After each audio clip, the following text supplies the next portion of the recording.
Bienvenidos a la nueva serie de análisis de trabajo de investigación y en esta oportunidad enfocarme mucho en la estadística que se va a utilizar en cada uno de estos proyectos, bien sea que de repente tengamos investigaciones experimentales o tengamos investigaciones documentales o investigaciones, todas son descriptivas, pero que tengan en sus instrumentos de recolección de datos quizás una encuesta en lugar de una toma de datos en cuanto a medición y en cuanto a observación. Entonces, en este primer trabajo de investigación que vamos a revisar, va a estar muy interesante porque un resumen rapidito tiene que ver algo con las leyes de Newton. Así que vamos a comenzar con la revisión del primer trabajo de esta serie de 24-25. El trabajo que estamos revisando entonces, o que estoy revisando, se llama Identificación de las leyes de Newton en el deporte del tenis para una mejor formación de los golpes de derecha, revés, saque y volea, haciendo uso de la memoria muscular, comparando entre un grupo experimental y otro de control. Este título me llama mucho la atención porque hay varias cosas, ¿no? Primero, considera los golpes de derecha, revés, saque y volea. Serían cuatro escenarios para identificar las leyes de Newton. Si vamos a colocar grupo experimental y grupo de control, estamos hablando que tenemos hipótesis. Y las hipótesis entonces deberían ser planteadas para cada... ¿cómo llamamos esto? Para cada acción de tenis, vamos a decirlo así, ¿ok? Para los golpes de derecha debe haber una hipótesis, para el revés, para el saque y para el volea, porque pudiera ser que para uno de estos sí se cumpliera y para otros no. Eso es lo que va a ser el trabajo de investigación. Por lo tanto, no debería considerar una sola hipótesis para estos cuatro. Ahora, habla del uso de la memoria muscular. Esta memoria muscular me llama la atención porque pienso que pudiera ser una variable de estudio, puede ser una variable dependiente, queremos ver, o va a ser una variable independiente y dependiendo de esta memoria muscular. Me imagino que en alguna parte me explican con detalle lo que es la memoria muscular. Yo voy a hacer de que no sé absolutamente de nada de esto, aunque me apasiona el tenis. Muy bien, y dice para una mejor formación de los golpes. En alguna parte debo encontrar qué es lo que denominan los investigadores una mejor formación. Ok, acabo de tachar aquí o taché aquí los nombres de los investigadores para, por respeto, de no enterarse de quiénes son los investigadores. Lo que sí vamos a eliminar es el nombre de la unidad educativa porque vamos a agregar el escudo aquí. Por lo tanto, esta zona la vamos a bajar a centrar en la hoja, ¿ok? Y no vamos a colocar este número aquí, aunque la norma lo indique, no lo vamos a quitar, lo vamos a contar, pero lo vamos a quitar para que la portada sea un poco más limpia, ¿ok? Y más representativa de portada de un trabajo de investigación. Bien, vamos entonces al capítulo 1 que dice aquí estos dos puntos. Después vamos a enviar voy a enviar toda una estructura de cómo verificar bien estos títulos. Uso unos cambios muy tontos, quizás quitar los dos puntos y colocar el título abajo, pero es el primer trabajo de esta serie. Vamos a ver cómo vienen los demás trabajos. Bien, aquí va, rápidamente chequeé algunas referencias y las que encontremos con estos símbolos están en la lista de referencia. Eso es muy positivo porque cada autor que colocamos en el trabajo debe aparecer en la lista de referencia. Hay algo que me llama la atención en los planteamientos de trabajo y en todo el trabajo que he visto. Ya este trabajo lo leí, lo revisé y ahora es que estoy haciendo el video. Es que los párrafos no tienen un número de líneas constante. Y para el lector, para la persona que está leyendo, es muy importante esa unificación de las líneas porque usted tiene que ser capaz de desarrollar una idea y después continuarla. Pero en ese párrafo, entonces en un párrafo de 2 líneas o de 3 líneas, pues no se desarrolla una idea. Entonces van a ver que este trabajo resalta mucho la diferencia de líneas. 8 líneas, 5 líneas y más abajo pues marqué varias, ¿no? ¿Cuál es el mensaje? El mensaje es que usted como investigador defina ¿Cuál es el número de línea, a pesar de que la norma diga un número de línea? ¿Cuál es el número de línea que usted va a utilizar para comunicarse con su lector? Para mí, por ejemplo, me es más fácil escribir párrafos entre 6 y 7 líneas, porque es más fácil a la hora de redactar la idea que sea un párrafo entre 6 y 7. Para ustedes, investigadores de este nivel educativo, ¿qué es más fácil? ¿Usted puede escribir 8 líneas durante todo el trabajo? No. Entonces probablemente le es más fácil mantener un párrafo de 6 líneas. Pues trate de que todos sus párrafos sean de 6 líneas y aprenda a desarrollar en ese párrafo de 6 líneas lo que usted quiere manifestar. Por lo tanto, mensaje final. Hay que revisar todo el trabajo, que tenemos unos cuantos meses que no lo leemos, y organizamos los números de líneas. Tengo que escribir en algunos, si decido tener 8, escribir más líneas en unos párrafos, o si decido tener menos, entonces ver cómo de un párrafo y con el otro construyo, ¿no? Eso, si tenemos un equipo de 3 o 4 personas, quizás lo hace una sola persona en todo el trabajo, porque cuando se hacen trabajos de investigaciones en equipos de 2 o 3 personas, alguien tiene que ser el líder metodológico. Entonces dice, bueno, ustedes escriben y yo me encargo de que todos los párrafos, los títulos, el margen, los espacios entre párrafos, los espacios entre líneas, los cuadros que el otro cumplan con la metodología. Mientras que otros, entonces ese que cumple con la metodología se tiene que leer todo el trabajo. Y el resto quizás, entonces dice, bueno, yo me dedico a revisar que todos los párrafos estén escritos de la misma manera. Entonces también se lee todo el trabajo. Es muy interesante este tipo de cosas. Bien, entonces leyendo el planteamiento del problema, en el primer párrafo habla del tenis y de cuántas personas pueden estar jugando el tenis, pero en el segundo párrafo habla de las habilidades de pensamiento crítico. Dice, según Martin, una de las habilidades de pensamiento crítico es la observación, que consiste en ver los diferentes puntos de vista de un problema. En este trabajo de investigación se quiere constatar, entonces, se pierde la idea de que un planteamiento del problema es un embudo, aquí, ¿sí? Un embudo.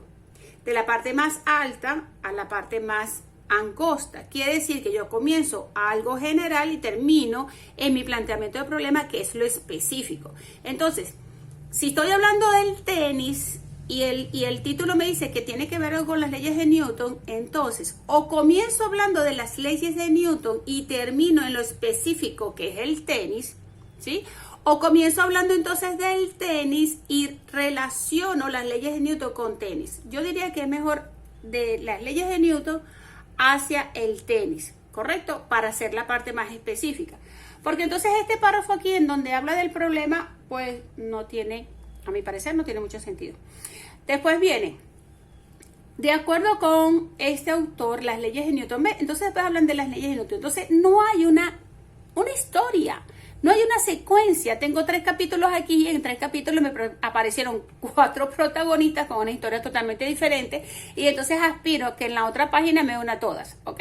Entonces, el primer párrafo me habla de tenis, el segundo me habla de una investigación, y entonces el tercero me habla de leyes de Newton. No, porque inclusive no me relaciona lo que estás comenzando a escribir con lo que me dejaste de escribir en el párrafo anterior. Y esto tiene que ser una historia para aquella persona que está leyendo tu trabajo de investigación, que no sabe probablemente, o a lo mejor es el especialista en leyes de Newton, pero no sabe de tenis, o a lo mejor es especialista en tenis, pero no sabe de, o simplemente es un especialista en metodología y no sabe ni de tenis ni de leyes de Newton. Pero en tu trabajo, a medida que vaya leyendo, se va enterando y se va enriqueciendo con los conocimientos que ustedes están incorporando. Entonces, por eso les pongo que no hay relación en estos 3 párrafos. Fíjense, aquí consigo un párrafo de 3 líneas después que he conseguido unos párrafos de 8 y de 7 líneas y 5 líneas. Ajá. Este trabajo está escrito en futuro porque cuando comenzaron a hacer el anteproyecto estaba pensando en que el año siguiente iban a hacer el trabajo, pero ya estamos en ese año. Por lo tanto, tienen que leer todo el trabajo, todas las integrantes, leerlo y comenzar a cambiarse a pasado, porque el trabajo que van a empezar a escribir a partir de esta corrección es el trabajo que van a defender en julio de 2025, y por lo tanto a ese tiempo ya el trabajo de investigación ha culminado. Entonces, como ya ha culminado, lo escribo en pasado, algo que ya hizo, que hicieron, ¿ok? Y recuerden que hablamos en tercera persona. No decimos nosotros, no decimos nuestros, sino hablamos en tercera persona, que más adelante se los remarco, ¿ok? Bien, entonces aquí encontramos otro párrafo de 8 líneas, ya no voy a mencionar eso, ya sabemos lo que es, igual que estos párrafos que comienzan teniendo en cuenta el contexto anterior. Hay otras formas más sutiles de seguir escribiendo. Se supone que nosotros estamos argumentando algo, ¿verdad? Entonces, y el presente trabajo tampoco se estila en la manera de escribir. Cuando leemos la interrogante, dice, ¿de qué manera se puede identificar la presencia de las leyes de Newton? Tiene sentido con el título, que el título, me voy un momentico para arriba, el título dice identificación de las leyes de Newton, entonces tiene sentido la pregunta. ¿Dónde estamos? Aquí. Ok. ¿De qué manera se puede identificar la presencia de las leyes de Newton en el deporte de tenis para una mejor formación de los golpes, haciendo uso de la memoria muscular realizada? Fíjate que no, en el planteamiento del problema no mencionan la memoria muscular. Y me parece que es importante mencionar la memoria muscular. Ustedes que son los investigadores, ¿tiene importancia o no tiene importancia la memoria muscular? ¿Para qué me va a servir la memoria muscular? ¿Para qué me lo mencionan ahí? Entonces, más a mi favor, considero que debería ir el planteamiento del problema. Siempre hay la opción de que ustedes refuten a su tutor, ¿verdad? Debería ir desde las leyes de Newton y ver cómo enlazarla con el tenis y terminarían con la memoria muscular. Sin embargo, aquí lo específico, pregunto, ¿algunos de ustedes juegan tenis? Porque pudiera ser lo específico. Si eso fuera si fuera el específico que usted como investigadora tiene y como estudiante de un high school está pendiente de que la aplicabilidad de las leyes de Newton, algunos de ustedes van a ser ingenieros, ahí deberían de mencionarlo. Bien, bueno, eviten por favor estos títulos aquí abajo, y para que evitemos eso y podamos mantener el margen inferior, pues hay que escribir más en los párrafos de arriba. Bien, aquí dice, el objetivo general dice evaluar la aplicación de las leyes de Newton, pero es que ustedes querían identificar, de hecho aquí dice, la presencia. Entonces, una cosa es la presencia y otra cosa es que sea la aplicación de las leyes de Newton. Entonces, hay que mantener la palabra presencia. Y entonces, evaluar, después que hablamos de identificación, aunque aquí lo ponen como objetivo específico, ¿no? Pendiente con eso. Los objetivos específicos, cuando pongo esta raya aquí, digo mantener el margen, porque cuando usted pone una viñeta, Word se lo envía para adentro, o sea, abre una sangría, pero usted tiene que mantener este margen que está aquí, así que este número tiene que ir para acá. Aquí colocan identificar. Bueno, yo digo que esto sería un objetivo específico que se debe responder teóricamente. Dice identificar las leyes de Newton, la inercia, la dinámica, la acción y reacción en los golpes de derecha, revés, saque, en una tabla de datos a través de imágenes. Miren, antes de poder hacer esa identificación, hay que hacer una relación desde el punto de vista teórico, con sus bases teóricas, de hablar de las leyes de Newton, que lo hacen más adelante. Entonces eso es parte de un objetivo específico, porque identificar y a través de imágenes, esto va a estar bastante interesante en estadística. Después dice explicar a dos grupos de personas, uno de control sin explicación de ley y otro de experimentación con explicación de ley, la técnica del golpe. No, esto no es un objetivo. Esto es parte de su metodología, que ustedes dentro de su trabajo de investigación tienen que hablar con los grupos control y decirlo. Entonces eso no es un objetivo.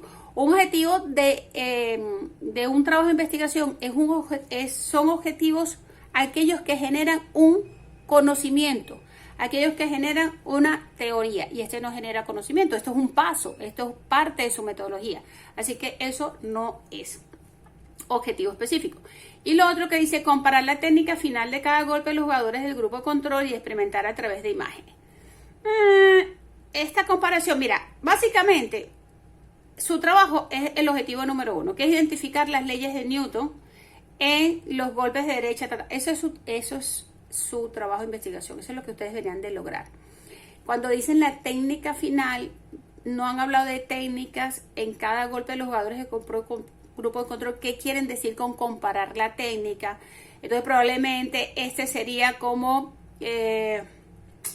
yo revisaría estos objetivos. Siempre puedo revisar los objetivos al final del trabajo una vez que lo he terminado y veo que he logrado, ¿no? En la justificación, aquí le pongo que comience de otra forma. Aquí dice que puede proporcionar una base sustentada, digo basado en que cuando dice en el tenis la aplicación de estas leyes pueden influir según quién afirma que eso puede influir en la efectividad, y cuando hablo de efectividad tengo que definir lo que es una efectividad, es un cociente de tantos golpes entre tantos golpes, por ahí ya empieza la estadística. Aquí estas letras, estas 3 líneas que están aquí están de otro color, ¿sí? Aquí estos dos títulos deben evitar que quede al final de la página. Vamos a cambiar este título de delimitación y limitación a alcance y limitación. Es decir, cambiamos la palabra delimitación por alcance. Esta justificación no debería ser un solo párrafo, deberían de ser por lo menos 2 párrafos y debe estar clarito porque ustedes como investigadoras están realizando este trabajo de investigación. Les voy a dejar por ahí un video en donde hay una serie de preguntas que ustedes se pueden responder para complementar esta justificación. Voy para acá para alcance y limitación. Tenemos primero el alcance, ¿ok? Entonces el alcance, aquí dice, se decidió utilizar en específico las leyes de movimiento, llegó según quién. Porque estas aplican para todos los deportes conocidos incluso, pero ¿quién afirma que esto es así? Villanueva, solamente Villanueva me puede definir todo esto. Ya sabemos que estos verbos así no van, igual que este que está acá, por eso están así, porque están en futuro. 4 líneas, ok. Se me va a acabar la batería del teléfono. Bien, aquí dice, se eligió realizar la experimentación con personas que no han jugado el tenis porque de esta manera se podrá observar de forma más clara. ¿Cómo lo saben? No lo saben. Es parte de su investigación.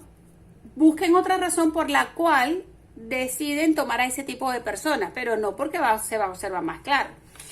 ¿Y cuánto tiempo les va a tomar ver resultados en estas personas? Me parece muy interesante esto. Las limitaciones no me parecen que sean limitaciones, porque recuerden que las limitaciones son razones por las cuales ustedes no puedan seguir el alcance que se definieron. Algo que les impida tomar todas las mediciones, ¿ok? Bien, en el marco teórico, voy a avanzar más rápido porque ya llevamos 17 minutos.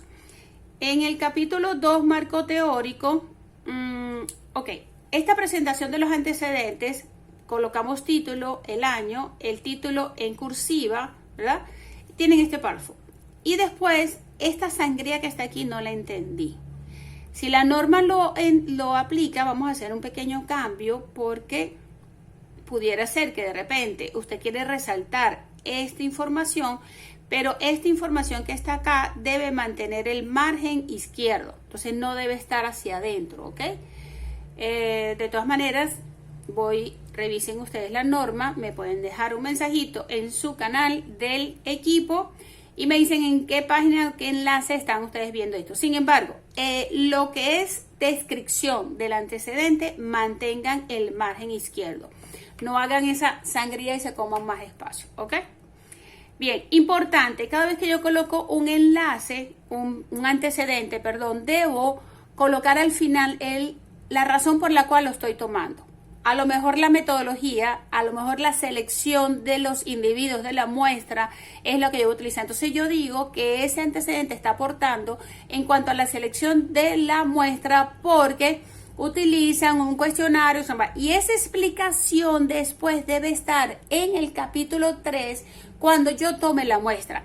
Si el antecedente me está ayudando para una teoría, entonces esa teoría debe estar en la base teórica, pero aquí mencioné que estoy tomando y colocando este antecedente por esa base teórica y no está muy claro cuál es el aporte de cada uno de ellos. Por eso tiene algunas informaciones, tercera persona, muchos de los temas, cuáles temas debería estar en la base teórica, ¿ok?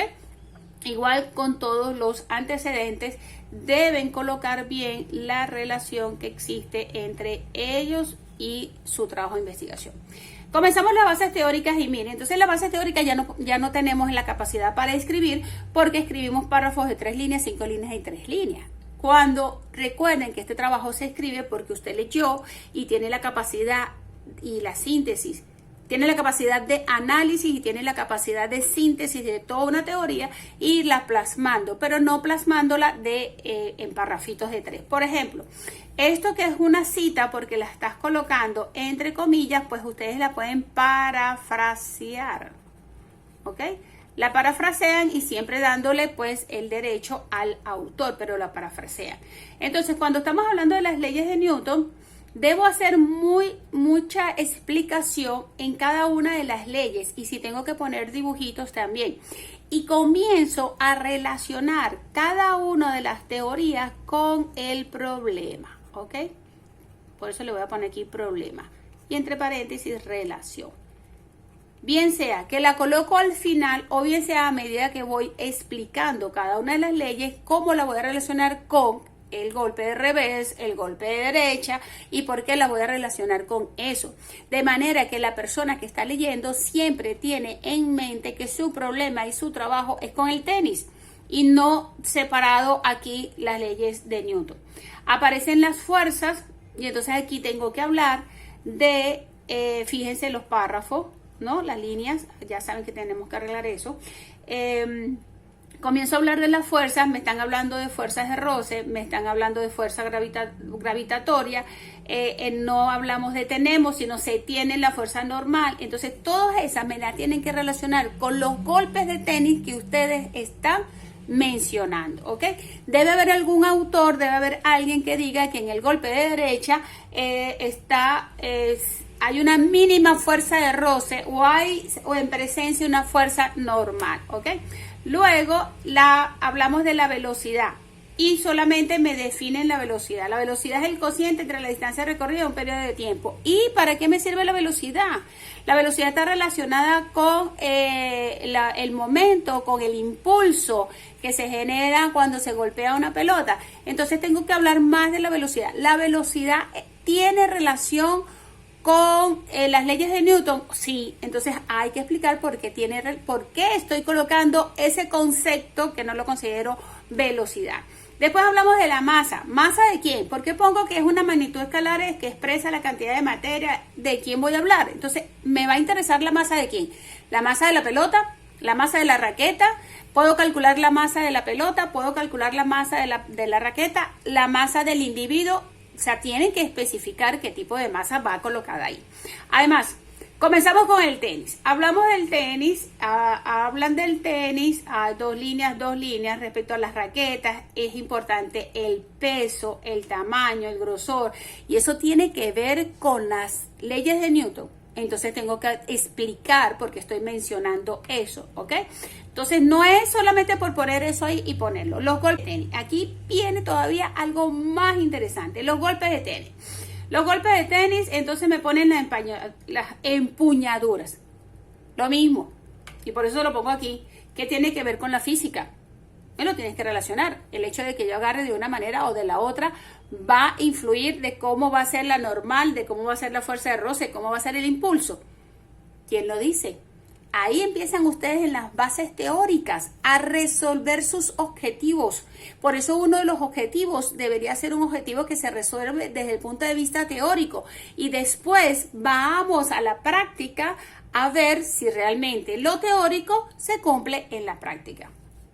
Ok, bien, entonces yo creo que con esta explicación ya ustedes saben que tienen que revisar todas las bases teóricas y buscarle fundamento, porque la próxima vez que lea esto ya tiene una calificación, ¿ok?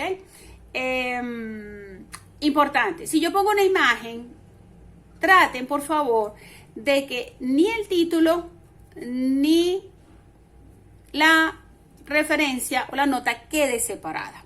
¿Cómo hacemos eso? Podemos trabajar un poquito con este espacio entre líneas, podemos hablar o escribir más delante de esa imagen para que no queden separadas, ¿ok? Por ejemplo, si mejoramos esto, que agregamos más líneas, seguramente eso va a mejorar, ¿ok?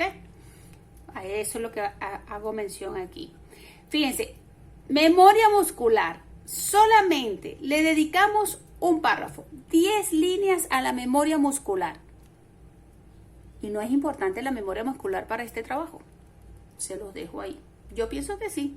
Yo pienso que hay que darle más énfasis, porque entonces hablan de la coordinación y solamente me dedican 5 líneas.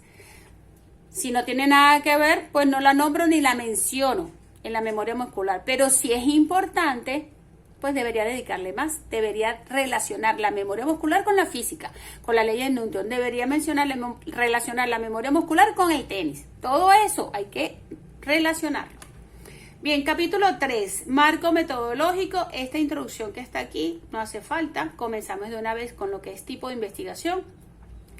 Sería importante definir primero lo que se llama tipo de investigación y después justificar por qué el tipo de investigación de ustedes es de campo. ¿Ok? Primero definimos y después justificamos. Igual el del diseño. Háblenme, díganme primero lo que es el diseño y después que me dicen qué es diseño, cuáles son los tipos de diseño, mencionarlos nada más y ver con cuál es el que ustedes se adaptan mejor, es que me justifican porque el de ustedes es un diseño experimental. ¿Ok? Bien, aquí dice condiciones específicas. Yo les pregunto, ¿cuáles son esas condiciones específicas? Menciónenlas. El trabajo de investigación es algo muy común, muy repetitivo. Sí, es para que la persona cuando vaya por la página 30 no tenga que devolverse a la 10 para leer qué es lo que está sucediendo, ¿no? Ok, en esta personalización de variables vamos a eliminar esto y nos vamos a quedar con la tabla únicamente. Vamos a poner la tabla al final del capítulo. Yo había colocado aquí que horizontal, pero vamos a dejarla vertical. Al final del capítulo y vamos a tratar en lo posible, y por eso vamos a arreglar esto, no lo ponemos centrado, lo ponemos a la izquierda. ¿Ok? Vamos a tratar en lo posible de que quede en una sola página, Entonces, aquí está ocupando el encabezado en una y el encabezado en lo otro. Eso se lee muy mal. Entonces, podemos trabajar. Fíjense que ustedes, importante, mira, esta tabla aquí, primero hay un espacio en blanco aquí. Y segundo, mira el margen de esta. No es el mismo margen que venimos trabajando aquí, ¿ok? Probablemente arriba, aquí, exacto. En alguna parte dijeron que esto iba centrado. No, eso no va centrado. Eso ocupa todo el espacio de un margen a otro margen. Entonces hay que arreglar esto. Y pueden arreglar los espacios entre líneas para que sea más agradable leer esta tabla de operacionalización de variables. Ok, interesante. Sistema de hipótesis. El sistema de hipótesis, ¿verdad? La hipótesis de investigación normalmente es hipótesis nula y las hipótesis específicas. La nula es la que dice que no existe cambio y las específicas son las que dicen que son cambios, ¿ok? Entonces, aquí hay que ajustar. Les voy a poner su capítulo 3 por ahí para que vean. Hipótesis nula y no es con un 0, es como que una O, como subíndice, ¿ok? Aquí abajito. Esta hipótesis HO. Y se coloca primero la hipótesis nula, diciendo que no va a haber cambio, y después colocamos las hipótesis. Y debería haber una hipótesis para cada una de estas que están aquí. Revés, derecha y saque. Voy a hacer una pausa. Ok, seguimos entonces. La población y muestra. Si tenemos un título que tiene una I aquí, población y muestra, recuerden que ustedes pusieron delimitación y limitaciones, ¿verdad? Y salieron dos subíndices, dos subtítulos, delimitaciones y después más abajo tenían limitaciones. Exactamente ocurre aquí lo mismo. Población y muestra. Población, aquí hablamos de población y después hablamos de muestra. Decimos lo que es una población y cuál va a ser nuestra población y después decimos qué es muestra y decimos cuál es nuestra muestra. Que aquí esta ecuación que está aquí hay que arreglarla mejor. Para eso el Word tiene un editor de ecuaciones, si no también la pueden hacer en PowerPoint y traerlas para acá y mejoran esto. Será, ya recuerden, 12 personas. Tengo que ver los cálculos porque su población es infinita. Deberían decir que es infinita, ¿no? A estudiar son todas las personas entre 14 y 16 años que no saben jugar tenis. ¿Pero de dónde? De Venezuela, del mundo, de Sudamérica, de Caracas, del instituto donde ustedes estudian, de dónde. Esto pareciera que es 14, 16 años, pareciera que van a tomar personas jóvenes, ¿verdad? Adolescentes. Entonces, ¿de dónde? Porque si son de un instituto, entonces esta población es finita, hay un número determinado. Y con ese número determinado puedo sacar la muestra. Entonces no está muy claro de dónde es esa población, hay que sacarla. Y arreglamos esto de, dice, muestra será de 12 personas, es decir, 6 personas en el grupo de experimentación y 6 personas en el grupo de control.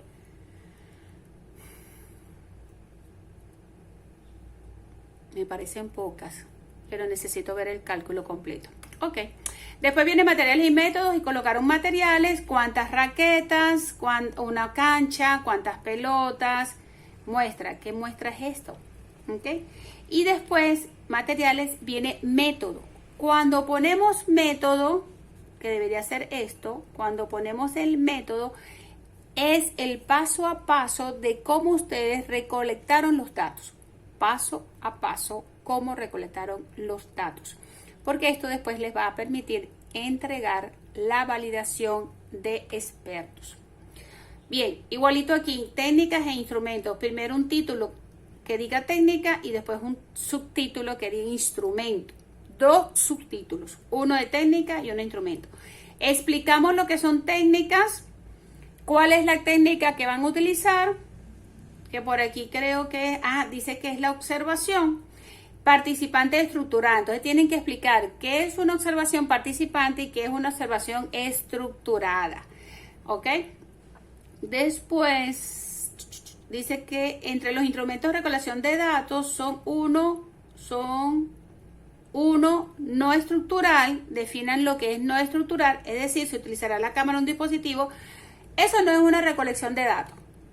Si no, tienen que definirme lo que es no estructural, para poderle decir yo eso sí o sí es no. ¿Ok? Primera vez que escucho esto de instrumentos de recolección de datos estructurados y no estructurados. ¿Según qué autor? Porque aquí no hay referencia. Aprovecho para decir que aquí faltan referencias. Entonces, como no tengo una referencia de un autor metodológico que me diga eso que está haciendo ahí, entonces atentas, ¿no? Ok, termino porque se me va a acabar esto. Validez y confiabilidad. La validez y confiabilidad es lo que te dice si tu metodología es válida y si tu instrumento es confiable. Entonces, van por separado, validez y confiabilidad. La confiabilidad la vamos a tener, tanto la validez como la confiabilidad la vamos a sacar con unos expertos. Entonces, tienen que explicar la validación de expertos y vamos a meter ahí también la confiabilidad. ¿Ok? Porque no tenemos un instrumento, una encuesta, una cosa de esa. Entonces, para poder decir que nuestros resultados son confiables, vamos a usar los expertos que nos digan que el procedimiento que vamos a utilizar y le vamos a explicar cómo vamos a tomar los datos. De esa manera, si la tomamos de esa forma, vamos a tener resultados confiables. Yo soy Esther y me gusta enseñar y nos vemos en el próximo video.